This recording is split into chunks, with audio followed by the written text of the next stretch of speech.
What happens when one of Hollywood's most respected environmental activists walks into a late-night studio expecting a routine interview only to find himself under fire? What you're about to hear didn't happen off the record. The cameras were rolling. The audience was watching.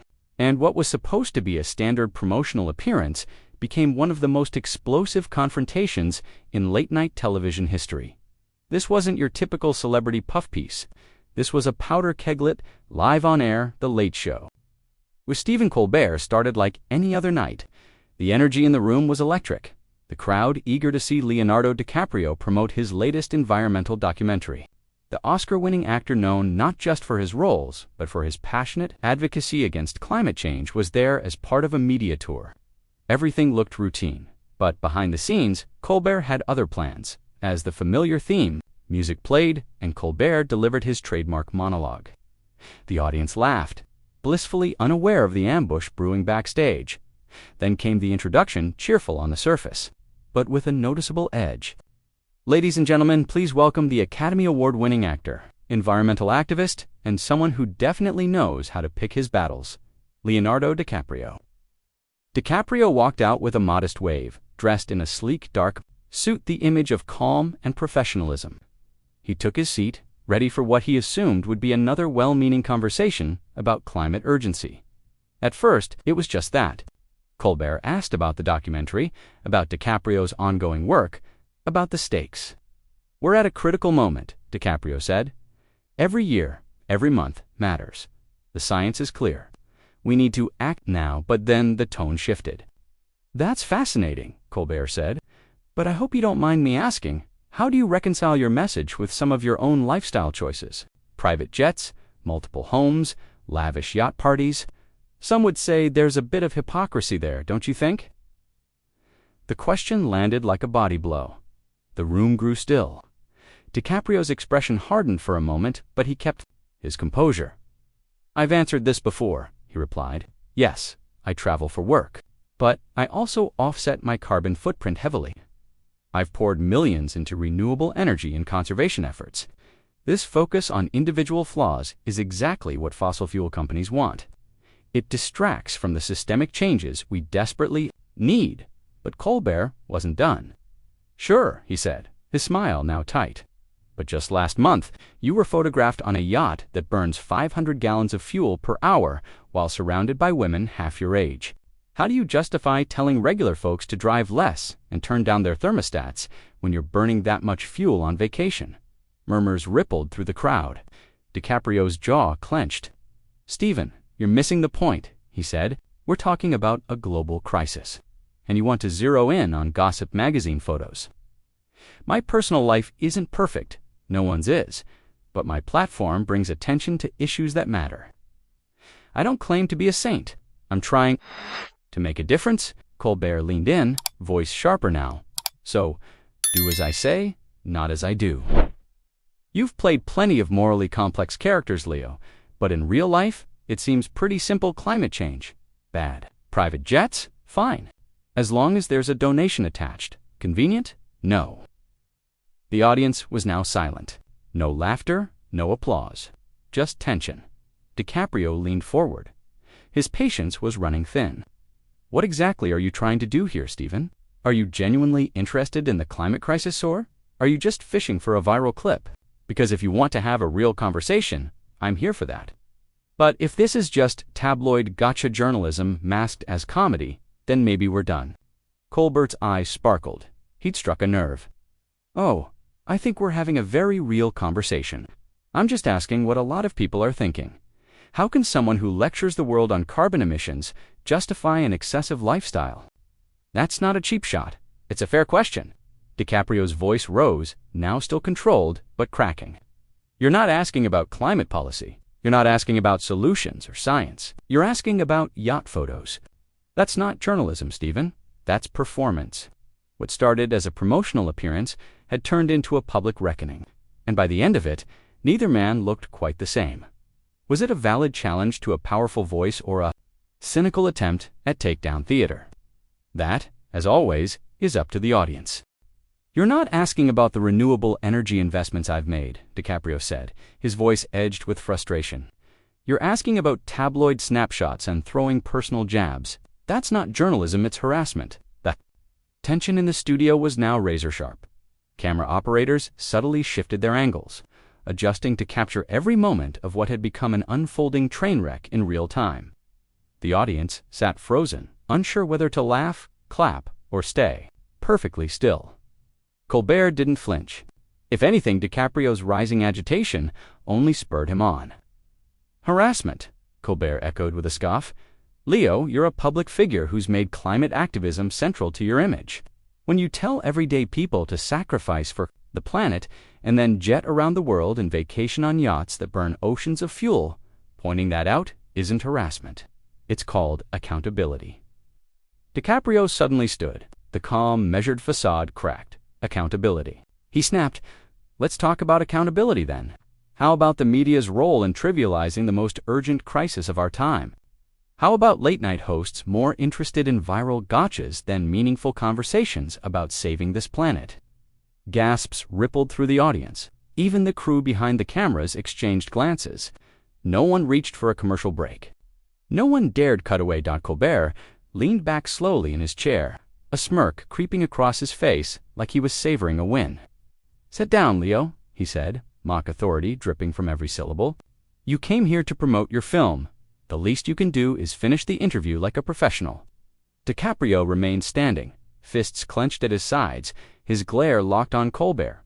"Professional," he said, voice shaking with controlled fury. "You call this professional? You've turned what should have been a conversation about climate solutions into a smear campaign. This isn't an interview, it's a setup." Colbert waved a hand dismissively. "Oh, come on," he said. "You Hollywood types love preaching from your private islands. But the moment someone asks a tough question, suddenly you're the victim. What happened to all that passion for truth and transparency?" The room was dead silent, now except for a few audience members who discreetly pulled out phones. Ignoring the no recording rule, they knew they were witnessing something unplanned, unscripted, and combustibl. The production crew hesitated, unsure whether to step in or let it keep playing out. DiCaprio inhaled deeply, trying to steady himself. "Stephen, I've taken hard questions for years. I've debated climate deniers, testified before governments, faced down hostile interviewers. But what you're doing here, this isn't journalism. This is a hit job. There's a difference." Colbert let out a loud, theatrical laugh, swiveling in his chair to face the audience. "Ladies and gentlemen," he said, voice booming with sarcasm, apparently asking a celebrity to explain their contradictions now qualifies as character assassination. The crowd didn't know whether to laugh, cheer, or hold their breath. This wasn't just an interview anymore. It was war. "I guess when you're used to softball interviews and sycophantic media praise," Colbert sneered. "Real questions feel like attacks." DiCaprio's face darkened. He leaned forward, eyes locked with Colbert's, voice sharp. "Real questions. You haven't asked me one meaningful thing about climate science, renewable energy, or environmental policy. You've been fixated on my personal life like some TMZ gossip columnist." He paused, letting the accusation hang in the air. "Is that really the level of discourse you want to be remembered for?" Colbert didn't blink. "You want to know what kind of discourse I care about?" he snapped, his tone rising. "Honest discourse, calling out hypocrisy when it matters. You want to save the world, Leo? Start by practicing what you preach. Sell a few mansions, stop flying private. Maybe then people will take you seriously." A stunned silence fell over the studio. DiCaprio stared at him, the fury in his expression unmistakable. When he finally spoke, his voice was quiet but seething. "You're right about one thing. Stephen, people should practice what they preach. So maybe take your own advice. Stop hiding behind jokes and sarcasm to avoid real conversations about real issues." Colbert raised his eyebrows in mock surprise. "Excuse me? I think you're confused about who's avoiding what. I'm the one asking direct questions. You're the one deflecting and melting down because someone dared to hold you accountable." DiCaprio stepped closer to Colbert's desk, his voice rising. "Held accountable by you, and what exactly qualifies you for that? You're a late-night comedian. You don't report. You don't research. You don't interview scientists or policymakers. You sit behind a desk, crack jokes, and chase ratings. You're not here for solutions. You're here for spectacle. The jab hit its mark. Colbert's trademark smirk faltered for just a second before snapping back with venom. At least I'm honest about what I am. I don't pretend to be a global savior while living like a carbon-burning rock star. I don't fly private, then tell middle-class families to ride bikes and recycle. DiCaprio didn't hesitate. And you don't fly anywhere to do anything meaningful. You sit in a studio while the planet burns. At least I'm trying imperfectly. Yes, but trying. What are you doing besides tearing down those who are actually putting their name and face on the line? The studio was on edge. Some audience members shifted uncomfortably. Others were glued to the moment, phones discreetly recording despite the policy. Then Colbert rose from his chair. You want to know what I'm doing? I'm asking the questions your fanboys and PR agents won't. I'm pointing out that maybe people shouldn't take advice from someone who burns more fuel in a month than most families do in a year. DiCaprio snapped back, voice unwavering. And maybe people shouldn't take anything seriously from a man whose biggest contribution to the climate debate is punchlines and sarcasm. When's the last time you had a climate scientist on this show? Or did a serious segment on policy reform? I'm guessing ... never. Colbert's face was now flushed, his polished persona falling away. I don't need to parade scientists around to see a hypocrite when one's sitting across from me. You're not a climate hero. You're a walking contradiction who's been coddled so long by applause and headlines that the slightest pushback sends you into a tantrum. DiCaprio didn't flinch. And you're a cynical entertainer who's mistaken bitterness for wit and cruelty for truth. You think mocking people makes you insightful, but all it really makes you is hollow. The two men now stood just feet apart like prize-fighters before a bout, each locked in a standoff that had abandoned pretenses entirely. The audience was silent. The tension was suffocating. Then Colbert leaned forward slightly, voice dropping to a low, cutting whisper that still carried through the mic. You know what your real problem is, Leo? You can't stand that someone sees through your carefully crafted image. You've spent so long surrounded by yes-men, you've forgotten what actual criticism sounds like. DiCaprio's eyes narrowed. And your real problem, Stephen, is that you've confused cynicism with intelligence. You think dismantling people makes you a truth-teller? But all you are is another bitter comedian with a platform and no sense of responsibility. And with that, the line between guest and host, celebrity and critic, advocate and provocateur was obliterated. This wasn't entertainment anymore. It was a reckoning. Who's given up? Colbert shot back, straightening in his seat, voice rising again. I haven't given up on anything. I've just stopped buying into this Hollywood messiah complex. Your conscience clean. The crowd bristled. What began as an interview about environmental activism had fully unraveled into a battlefield of personal attacks. Neither man had intended it, but both were now deep in the fight. At least I'm throwing money at something that matters, DiCaprio snapped. What are you contributing, Stephen, besides sarcasm and cynicism? My so-called savior complex is at least trying to solve real problems. Your cynicism doesn't solve anything. It just poisons everything. The tension in the room was unbearable. Both men were flushed, their breathing shallow, adrenaline replacing polish. The audience sat in stunned silence, some too captivated to move, others visibly uncomfortable. And then Colbert laughed, a cold, hollow sound that echoed through the studio. You just proved my point, he said. The second someone pokes at your carefully curated image, you melt down. You're not a savior. You're an entitled celebrity having a tantrum on national television. And people need to see that. DiCaprio's voice dropped, low and dangerous. Entitled celebrity meltdown, he repeated slowly. You've spent 20 minutes dragging my name through the mud instead of talking about climate science or policy. And now you're blaming me for reacting? That's not journalism, Stephen. That's a circus. Colbert's smile twisted. I'm doing my job, he said sharply, holding public figures accountable. Advocacy, so yeah. People get to ask questions when you live like a carbon tycoon. DiCaprio shook his head in disbelief. This isn't accountability.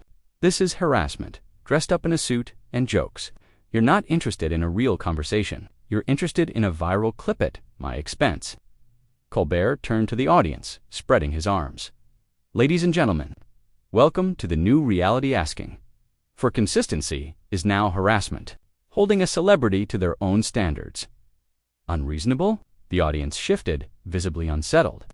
The room had lost the playful edge of late-night entertainment. This wasn't fun. Anymore it was personal. The exits. DiCaprio scanned the crowd, his disgust barely hidden. "You're performing, Stephen," he said bitterly. "That's all this is to you. You don't care about climate change. You don't care about the future. You care about your ratings and your little viral moment." Colbert didn't hesitate. "And what are you doing, Leo?" he snapped back. "You think your activism isn't a performance. You think those staged photo ops at climate summits aren't carefully calculated PR. At least I'm honest I'm a performer. What's your excuse? Is trying to wake people up to a global crisis," he said. "Yours is just cruelty wrapped in comedy. There's a difference." Colbert stood now, stepping out from behind his desk. The distance between them vanished. To men two worlds, face to face. "Cruelty?" Colbert hissed. "That's rich, coming from someone who thinks flying around on private jets to lecture working class people about their thermostats makes him a hero." "You want to talk about ego," Colbert continued, closing the gap. "How about the ego it takes to believe you, Leonardo DiCaprio, can tell billions of people how to live, while refusing to change a single thing about your own lifestyle? Silence. The kind of silence that only follows a punch too hard, truth too brutal, or a moment that changed everything. No jokes, no applause, no spin. Just two men, and the wreckage between them, telling people how to live while exempting yourself from your own rules," Colbert said with a pointed glare. DiCaprio stepped back slightly, not in retreat, but in disbelief. His voice, though tight, remained composed. "I've never claimed to be perfect. I've never exempted myself. I've acknowledged the contradictions in my life. I've worked to reduce my footprint, pushed policy discussions into the mainstream, and used my platform to amplify science, not myself." He took a breath. "What I haven't done is pretend that cynicism makes anyone better than those trying to create change. Out a dry, bitter laugh. Morally superior. Please, I'm not claiming to be some paragon. I'm just pointing out hypocrisy when it stares the public in the face. But apparently, that makes me the villain in your world." DiCaprio didn't flinch. "Double quotes, no, Stephen," he said coldly. "What makes you the villain is that you'd rather tear people down than help lift anything up. You're more concerned with scoring cheap points than solving real problems. You took what could have been a meaningful conversation about climate and turned it into a petty, self-serving spectacle. Behind the scenes, producers and camera techs exchanged glances. Whispers rose in corners of the set. This wasn't just a heated moment anymore. It was spiraling into something that felt dangerous. Colbert leaned forward, mock indignation dripping from his voice. "Oh, I'm so sorry I didn't give you the red carpet rollout. Sorry I didn't serve up softball questions about your noble documentary and your amazing activism. How dare I challenge the narrative?" That was the breaking point. DiCaprio's composure cracked. "Challenge me," he snapped, eyes blazing. "You haven't asked a single real question. You haven't brought up climate science, policy reform, or clean energy innovation. You've been digging for gotcha moments like a tabloid hack looking for headlines." Colbert's incredulity flared. "Personal attacks," he barked. "Leo, everything I've brought up is directly tied to your credibility. When you tell people to make sacrifices while living like an oil baron, it matters.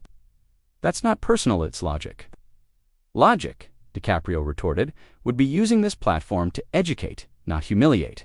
Of chasing controversy for clicks."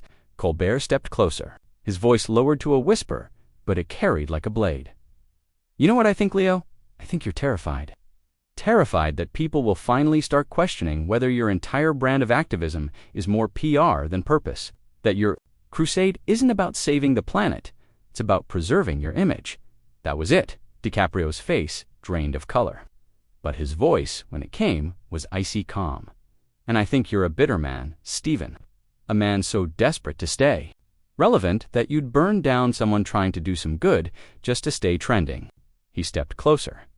"You've mistaken cruelty for cleverness, snark for substance, and you've turned this entire show into a mirror of your own insecurity." The studio was dead silent. Even the camera crew had stopped whispering, stopped adjusting. They were just watching. Colbert grinned, smug and satisfied. "There it is," he said. "The real Leonardo DiCaprio. Not the polished environmental savior, but the angry, fragile celebrity who can't handle being questioned."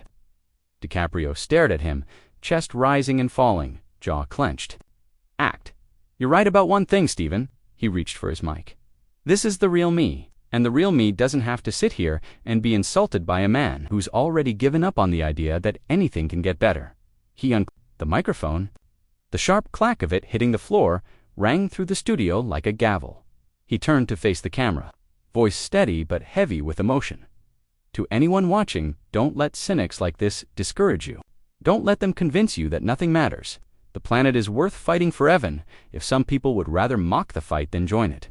He turned to Colbert just once more. "Good luck with your ratings, Stephen." "Worth it." Without another word, Leonardo DiCaprio walked off the set.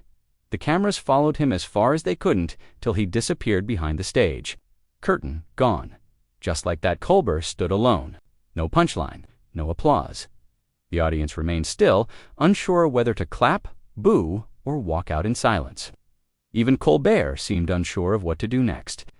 He looked around the studio, no grin, no quip, just a flicker of something that resembled regret. For the first time that night, he looked small. The confrontation had begun as edgy television. It ended as a moment of reckoning. And there you have it. One of the most explosive, uncomfortable, and revealing moments in late-night television history. What started as a promotional interview turned into a public implosion of civility. Credibility and control. Was Colbert right to call out contradictions? Or did he cross a line that should never be crossed? Let us know in the comments. Subscribe for more exclusive breakdowns, and remember, in the age of performance, truth is the rarest thing left.